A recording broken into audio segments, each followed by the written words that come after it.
Halide जैसे phosphorus हेलाइडों से क्रिया, यहाँ पर PCl5 एक फास्फोरस हेलाइड है, फास्फोरस पेंटाक्लोराइड। अरे हाइड्रोजन तत्वों के साथ फास्फोरस का संयोग हो जाएगा तो फास्फोरस हेलाइड कहलाएगा। अब फास्फोरस के हेलाइड दो ही है, PCl5 या PCl3 से क्रिया। तो फास्फोरस पेंटाक्लोराइड या फास्फोरस ट्राइक्लोराइड, फास्फोरस पेंटाक्लोराइड या फास्फोरस ट्राइक्लोराइड के जब साथ इसकी क्रिया होती है एथिल क्लोराइड प्राप्त होता है। जैसे देखिए यहाँ पर C2H5OH एल्कोहल है और इसके साथ PCl5 पहले 5 है के साथ जब इसको गर्म करते हैं, एल्कोहल को जब फास्फोरस पेंटाक्लोराइड के साथ इसको गर्म करते हैं तो एथिल क्लोराइड C2H5Cl, तो यहाँ पर C2H5Cl इसको क्या कहेंगे, एथिल क्लोराइड। क्या प्राप्त है, एथिल क्लोराइड। तो जब फास्फोरस हेलाइड के साथ फास्फोरस पेंटाक्लोराइड के साथ इसकी क्रिया होता है एथिल क्लोराइड, और क्या बन रहा है, POCl3 तो 3 एक 4 क्लोरीन में से निकल गया मंजीर, एक और बच रहा है और ये हाइड्रोजन बच रहा है तो HCl इसको बचे POCl3 को फास्फोरस ऑक्सीट्राइक्लोराइड या संक्षेप में फास्फोरिल क्लोराइड कहते हैं।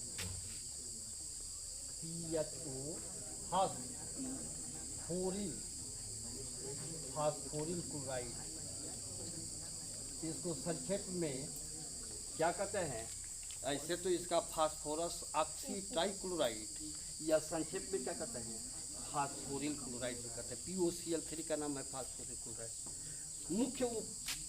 मुख्य जो है आपका एथिल क्लोराइड है। तो जब PCl5 के साथ इसकी क्रिया होती है तो एथिल क्लोराइड प्राप्त होता है। PCl3 के साथ भी क्रिया होगा तो यही प्राप्त होगा, C2H5OH के साथ इसकी PCl3 के साथ जब इसको गर्म करते हैं, इस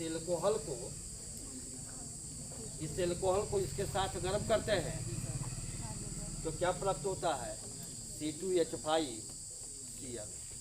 3 से गुणा कर दीजिए तो 3 से गुणा कर देंगे तो C2H5 और Cl एथिल क्लोराइड, और 3 से इसको तो 3 ये निकल गया और 3 ये निकल गया है। अब लास्ट का 3 बच रहा है तो प्लस H3 इसका P बच रहा है और इसका O3 बच रहा है तो H3PO3 होगा ना।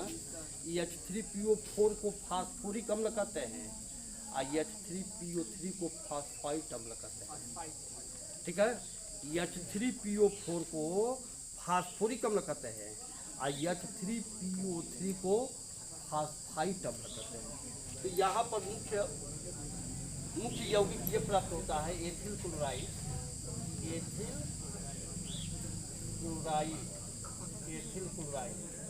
और इसको फास्फाइट अम्ल कहते हैं। तो बच्चे फास्फोरस हेलाइडों के साथ यह एल्कोहल क्रिया करके क्या देता है, एथिल क्लोराइड। मुख्य उपजात को लिखेंगे ना, सह उपजाति ये और ये है, इसकी जिक्र नहीं करते हैं।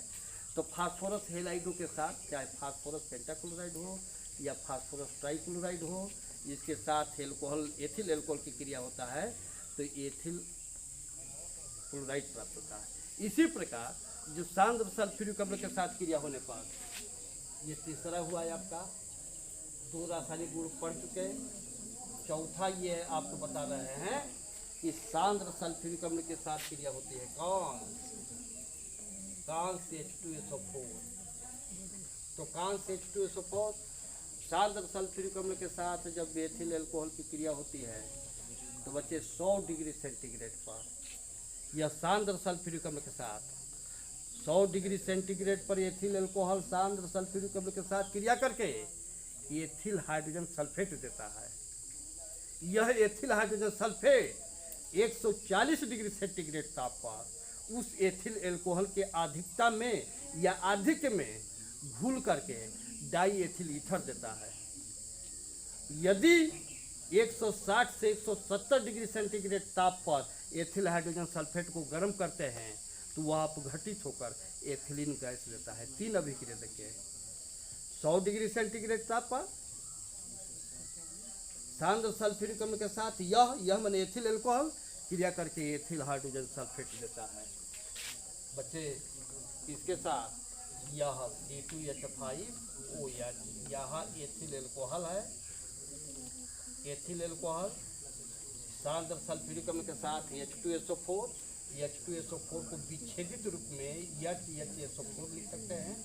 वही चीज़ है H2SO4, तो ये विच्छेदित रूप में इसलिए लिखे। और कौन सा ताप पर? 100 डिग्री सेंटीग्रेड ताप पर यहाँ से यह निकल जाएगा तो क्या प्राप्त होगा? Ethyl hydrogen sulphate. यहाँ C2H5HSO4 और प्लस OH और H2। यहाँ पर क्या है?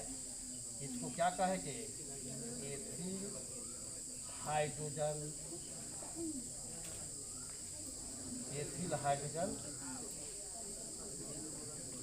एथिल हाइड्रोजन सल्फेट प्राप्त होता है।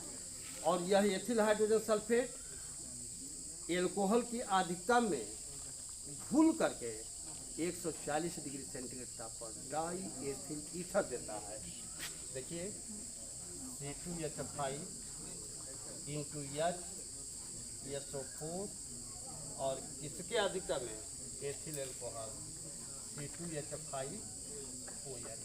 दूसरी बार फिर प्रयोग कर रहे हैं, इसलिए इसको क्या कहेंगे? आधिक्य, एक्सेस, एक्सेस बने एथिल अल्कोहल के आज एक बार यहाँ फिर डबल कर रहे हैं ना, तो इसलिए अधिक शब्द या अधिकता एथिल अल्कोहल की अधिकता में यह एथिल हाइड्रोजन सल्फेट घुल करके कितने ताप पर? 140 डिग्री सेंटीग्रेड ताप पर यह घुल करके डाई एथिल ईथर देता है। तो देखें C2H5 सिंगल बॉन्ड और C2H5 यह निकल गया, यह निकल गया, H बच रहा है और HSO4 तो ना H2SO4 निकल जाएगा। इसको क्या कहेंगे? डाई एथिल ईथर का यही ना क्रियात्मक समूह है, तो इसका नाम है डाई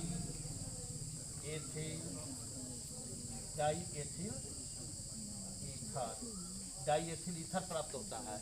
और बच्चे 160 से 170 डिग्री सेंटीग्रेड ताप पर जब इसको एथिल हाइड्रोजन सल्फेट को गर्म करते हैं तो एथिलीन गैस मुक्त होती है। तो यहाँ पर C2H5HSO4 को किस ताप पर?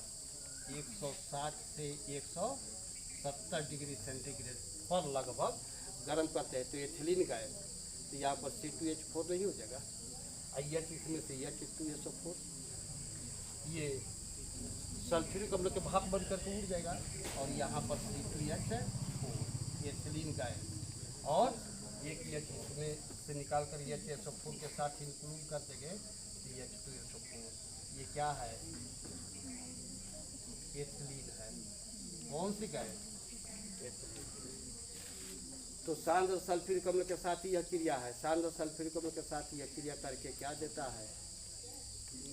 क्रिया करके यह 3 विभिन्न पदों में जैसे जैसे ताप हो वैसे वैसे अभिक्रिया है। बच्चे सांद्र नाइट्रिक अम्ल के साथ यह क्रिया करके एथिल नाइट्रेट देता है। क्या देता है? 400। इस अभिक्रिया को नाइट्रेशन अर्थात नाइट्रीकरण कहते हैं। तो बच्चे 5वां है नाइट्रीकरण।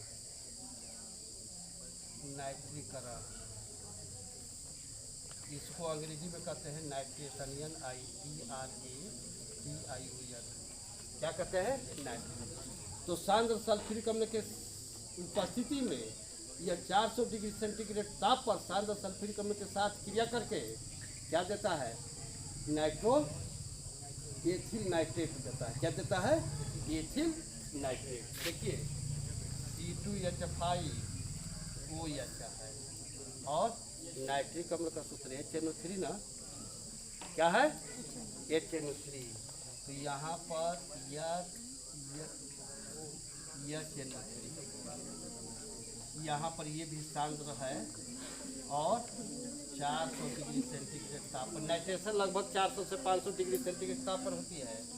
यह निकाल देंगे तो यहाँ पर क्या होगा, C2H5, हाँ वो वैसे भी लिखते हैं बेटा, अब ठीक कर रहे हैं, C2H5O × NO2, ऐसे भी चाहे ऐसे भी, ठीक है ना। हाँ, एथिल नाइट्रेट को ऐसे भी लिखते हैं, चाहे इस प्रकार से, ethyl nitrate, NO3 nitrate, ethyl पर एक धन होता है, नाइट्रेट पर एक ऋण, तो ऐसे लिखे चाहे ऐसे लिखे। और प्लस यहाँ पर क्या है, H2O, क्या है, H2O, एथिल नाइट्रेट, NITRATE। तो ये नाइट्रेशन है। 400 डिग्री सेंटीग्रेड ताप पर यह सांद्र नाइट्रिक अम्ल के साथ क्रिया करके एथिल नाइट्रेट देता है। इसी प्रकार निर्जलीकरण, जैसे इस समय मौसम निर्जलीकरण है, बिना कहे हुए शरीर से क्या है, पानी पसीना निकल रहा है, इसको क्या कहेंगे, निर्जलीकरण। इस समय क्या हो रहा है, यह मौसम है निर्जलीकरण, इसको क्या कहते हैं, डिहाइड्रेशन। क्या कहते हैं, डिहाइड्रेशन। डिहाइड्रेशन माने निर्जल। और जब शरीर से अधिक पानी निकल जाता है, यही गर्मी के साथ साथ उल्टी भी हो, दस्त भी हो, वोमिटिंग हो, लूज मोशन हो, तो और डिहाइड्रेशन होता है। और जब वह डिहाइड्रेशन होता है तो डॉक्टर के पास जाते हैं तो क्या करता है, बोतल का पानी चढ़ाता है। उस क्रिया को क्या कहेंगे, डॉक्टर जब पानी चढ़ाता है बोतल का, उस क्रिया को क्या कहेंगे, डिहाइड्रेशन। बोतलीकरण नहीं, उस क्रिया को क्या कहेंगे, डिहाइड्रेशन।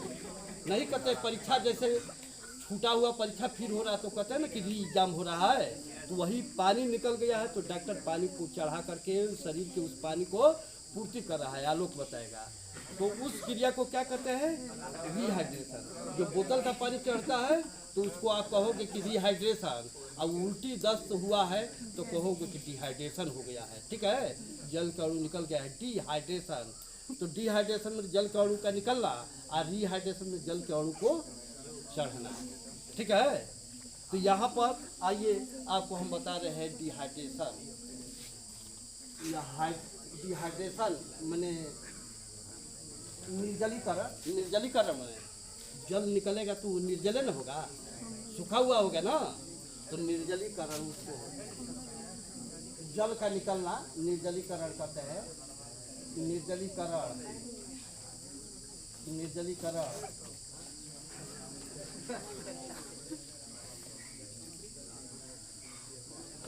डिहाइड्रेशन। डिहाइड्रेशन माने निर्जलीकरण। बच्चे जब 350 डिग्री सेंटीग्रेड ताप पर इसमें से गर्म करते हैं, कौन सा ताप से, 350 डिग्री सेंटीग्रेड ताप पर गर्म करते हैं, किसको, एथिलीन को, तो उसमें से जल का अणु का प्रत्याग होता है, और जल का अणु का प्रत्याग हो जाएगा तो एथिलीन गैस होगी, होगा ना। जैसे देखिए C2H5OH और यहाँ पर एल्बुना उत्प्रेरक, ध्यान देंगे, एल्बुना उत्प्रेरक Al2O3, एल्बुना, ये एल्युमिनियम ऑक्साइड, एल्युमिनियम का एक अयस्क का है, एल्बुना कहते हैं, Al2O3 एल्युमिनियम ऑक्साइड। एल्बुना उत्प्रेरक उपस्थिति में जब इसे 350 डिग्री सेंटीग्रेड ताप पर गर्म करते हैं तो जल के अणु का एक प्रत्याग हो जाता है, H निकल जाएगा, तो क्या बनेगा, C2H4। और C2H4 को CH2 और डबल बॉन्ड, चाहे इस प्रकार लिखो और चाहे ऐसे लिखो, एक ही बात है ना। एथिलीन तो 2 कार्बन 4 हाइड्रोजन, एक हाइड्रोजन और ये OH मिल जाएगा तो क्या होगा, और जल का अणु निकल रहा है, निकल रहा है, जल का अणु निकल रहा है ना, उसी को ना डिहाइड्रेशन कहेंगे। फिर इसको हम क्या कहते हैं, तो इस प्रकार डिहाइड्रेशन होने पर कौन सी गैस प्राप्त होती है? एथिलीन। तो बच्चे एल्युमिना उत्प्रेरक उपस्थिति में जब इसे 350 डिग्री सेल्सियस ताप पर गर्म करते हैं तो जल का अणु का प्रत्याग होकर एथिलीन गैस प्राप्त होती है ना। जल का अणु का निकलना मैंने डिहाइड्रेशन। लेकिन वही 250 डिग्री, देखिए दो अभिक्रिया दो मत है, वही 250 डिग्री सेंटीग्रेड ताप पर एवं उच्च दाब पर high pressure and 250 degree Celsius temperature alumina उत्प्रेरक की उपस्थिति में जब इसे गर्म करते हैं तो वहाँ पर डाईएथिल ईथर बनता है। जल का अणु उसमें भी निकलता है, लेकिन वहाँ पर डाईएथिल ईथर देखे C2H5 OH, और यहाँ पर बचे एल्युमिना उत्प्रेरक Al2O3, लेकिन 250 डिग्री सेंटीग्रेड एवं उच्च दाब हाई प्रेशर हाई एवं उच्च दाब पर। तो बच्चे उच्च दाब एवं 250 डिग्री सेंटीग्रेड ताप पर यह एल्युमिना उत्प्रेरक की उपस्थिति में जल का अणु का प्रत्याग होकर के डाईएथिल ईथर। और डाईएथिल ईथर में यहाँ देख रहे हैं क्या है, डाईएथिल C2H5 दो बार है ना, तो यहाँ पर क्या करेंगे, 2 से गुणा करेंगे, कर देंगे। तो यहाँ पर C2H5 O सिंगल बॉन्ड और C2H5 और जल का अणु नहीं निकला। H2 और 2 ऑक्सीजन में से एक ऑक्सीजन इसमें है, एक ऑक्सीजन H2 के साथ, तो H2, तो इसमें भी जल का अणु का प्रत्याग है ना। ये दोनों अभिक्रिया तो डिहाइड्रेशन है।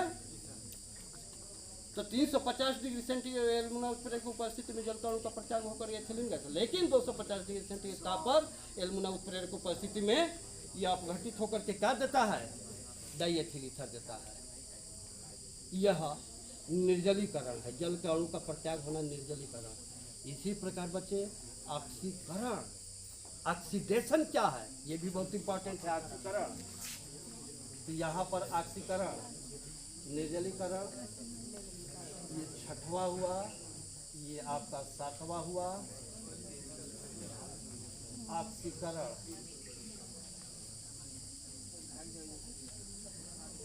Oxidation, oxidation, oxidation. बच्चे ऑक्सीकरण क्या है, जैसे आप 11 में पढ़े होंगे कि अम्लीय पोटेशियम डाइक्रोमेट या अम्लीय पोटेशियम परमैंगनेट का ऑक्सीकरण होता है। तो ऑक्सीकरण नवजात ऑक्सीजन निकलता है, उससे क्या होता है, नवजात ऑक्सीजन। देखिए यहाँ पर क्या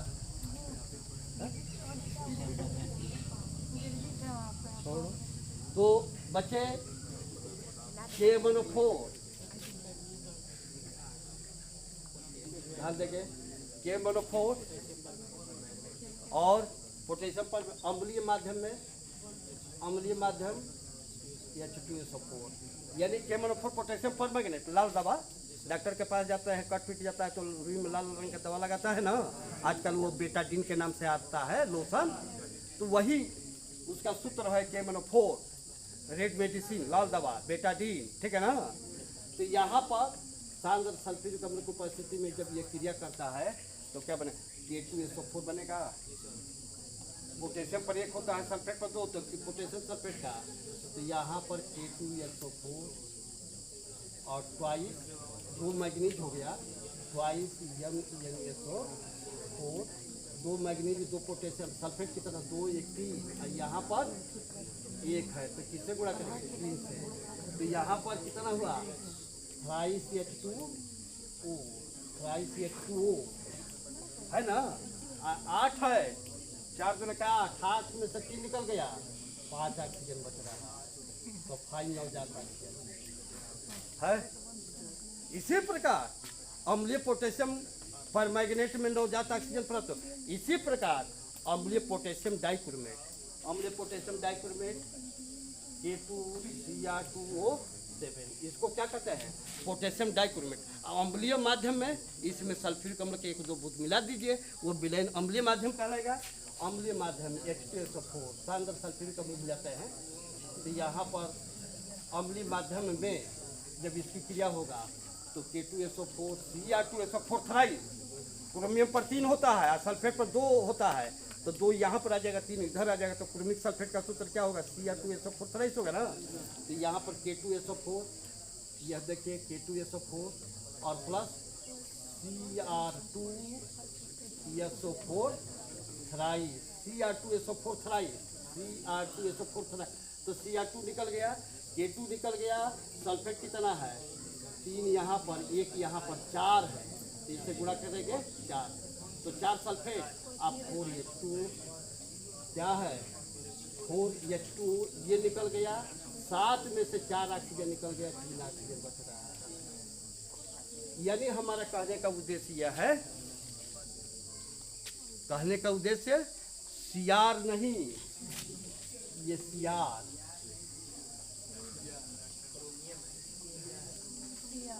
क्रोमियम जी, Cr। अब बिल्ली तो देखे हैं, तो कौन ऐसा शब्द है पहला कटे फ्रेंड बने, मध्य कटे तो हेड बने, और अंत कटे तो कोई देवी बने? Cr ना है, पहला कट गया तो यार बन गया, फ्रेंड बन गया। हाँ, कौन ऐसा शब्द है पहला कटे तो फ्रेंड बने? यार मत कहो, तब तो पकड़ी लोगे। फ्रेंड बने, अब मध्य कटे तो हेड बने। सिर बने क्या होता है? हेड होता है ना, HEAD, कपार नहीं, ठीक है ना। और लास्ट कटे तो सिया बन गया, सिया, वाइफ ऑफ राम, हाँ, है ना। सिया एक देवी है ना, सिया, सावित्री, पार्वती, अनसुईया, ये सब देवी का रूप है ना।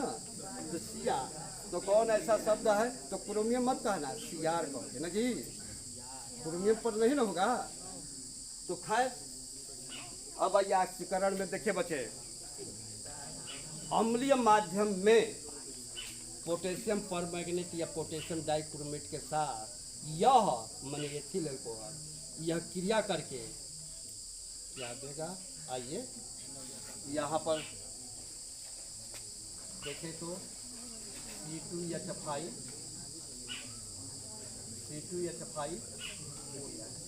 है बेटे, यहाँ पर C2H5OH को आप विच्छेदित करके इस प्रकार भी तो लिखते हैं, CH3 CH2 है। इसमें अम्लीय माध्यम K-4 या अम्लीय माध्यम K2Cr2, तो यहाँ पर एसिडिक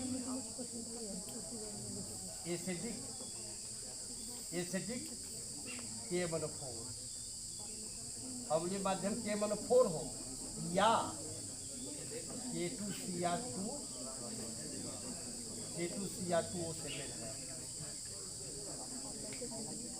बच्चे, जब एथिल अल्कोहल की क्रिया अम्लीय माध्यम पोटेशियम परमैंगनेट या अम्लीय माध्यम में पोटेशियम डाइक्रोमेट के साथ इसकी क्रिया होती है, तो अम्लीय माध्यम में आप वहाँ पर अभिक्रिया देखे हैं, प्रत्येक स्थिति में क्या प्राप्त हो रहा है?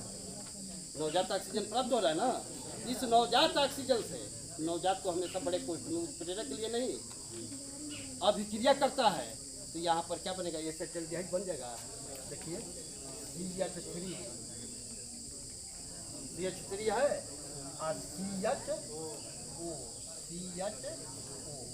CH3CHO H2, ये ऑक्सीजन मिल जाएगा तो क्या होगा? H2 होगा ना। तो यहाँ पर -H2 बने, चल के हम क्या कर रहा है? निकल, क्या प्राप्त हुआ? एसिटाल्डिहाइड प्राप्त हुआ है, एसिटाल्डिहाइड प्राप्त हुआ है। इस एसिटाल्डिहाइड का फिर ऑक्सीकरण होता है, एसिटाल्डिहाइड का फिर क्या होता है? ऑक्सीकरण होता है। यहाँ पर CH3 और CHO, और वही ऑक्सीकरण बने। अरे अम्लीय माध्यम में पोटेशियम पर अम्लीय माध्यम में पोटेशियम डाइक्रोमेट से नवजात ऑक्सीजन मिला, ये नवजात ऑक्सीजन इसके साथ क्रिया करता है। कौन सा ऑक्सीकरण क्रिया? तो CH3 और CH को बाहर कर दीजिए, डबल O को दोनों के बीच में कर दीजिए, तो CH3 यहाँ पर क्या प्राप्त हुआ? एसिडिक एसिटिक अम्ल प्राप्त हुआ। तो बच्चे प्रश्न ऐसे नहीं पूछता है कि करण अभिक्रिया लिखिए, ऐसे नहीं प्रश्न पूछता है। कन्वर्जन ऑफ कंपाउंड प्रश्न का नाम है कन्वर्जन ऑफ कंपाउंड। एक यौगिक से दूसरा यौगिक कैसे प्राप्त करोगे? कन्वर्जन ऑफ कंपाउंड को हिंदी में क्या कहेंगे? एक यौगिक से दूसरा यौगिक कैसे प्राप्त हो। तो प्रश्न पूछता है एथिल एल्कोहल से एसिटिक एसिड कैसे प्राप्त करोगे, या एथेनॉल से एथेनोइक अम्ल कैसे प्राप्त करोगे। ये एथेनॉल है ना, ये क्या है? एसिटिक एसिड को ही नहीं एथेनोइक अम्ल कहता है, यूपीएससी नाम है। तो प्रश्न पूछता है एथेनॉल से एथेनोइक अम्ल कैसे प्राप्त करोगे, तो यही अभिक्रिया लिखोगे। एथेनॉल से एथेनोइक अम्ल कैसे प्राप्त करोगे, या एथिल एल्कोहल से एसिटिक एसिड कैसे प्राप्त करोगे, तो उसके लिए लिखेंगे कि अम्लीय माध्यम में पोटेशियम परमैंगनेट या अम्लीय माध्यम में पोटेशियम डाइक्रोमेट की क्रिया एथिल एल्कोहल के साथ होती है, तो वह ऑक्सीकृत होकर के एसिटिल्डिहाइड देता है, और एसिटिल्डिहाइड पुनः ऑक्सीकृत होकर के एसिटिक एसिड देता है और अभिक्रिया दिखा देगा। तो वह उत्तर के पूछे हो जाएगा ना। तो प्रश्न पूछता है, अंतिम क्वेश्चन होता है एक यौगिक से दूसरे यौगिक, बोर्ड परीक्षा का अंतिम प्रश्न होता है। 7वां प्रश्न होता है बच्चे व्हाट हैपेंस व्हेन, क्या होता है जबकि। और 8वां प्रश्न होता है बोर्ड परीक्षा का यूपी बोर्ड का एक यौगिक से दूसरे यौगिक कैसे प्राप्त हो। उसमें 3-4 दिया रहेगा, भगवान करे कि यह दिया आ जाए, ठीक है ना। तो यहाँ पर क्या होता है एथिल एल्कोहल से एसिटिक अम्ल या एथेनॉल से एथेनोइक अम्ल कैसे प्राप्त करोगे। तो उसके लिए क्या लिखेंगे, जब एथेनॉल अम्लीय माध्यम में पोटेशियम परमैंगनेट या अम्लीय माध्यम में पोटेशियम डाइक्रोमेट के साथ क्रिया होती है तो ऑक्सीकृत होकर के एसिटिल्डिहाइड देती है, और एसिटिल्डिहाइड पुनः ऑक्सीकृत होकर के क्या देता है। तो यही सारे हैं।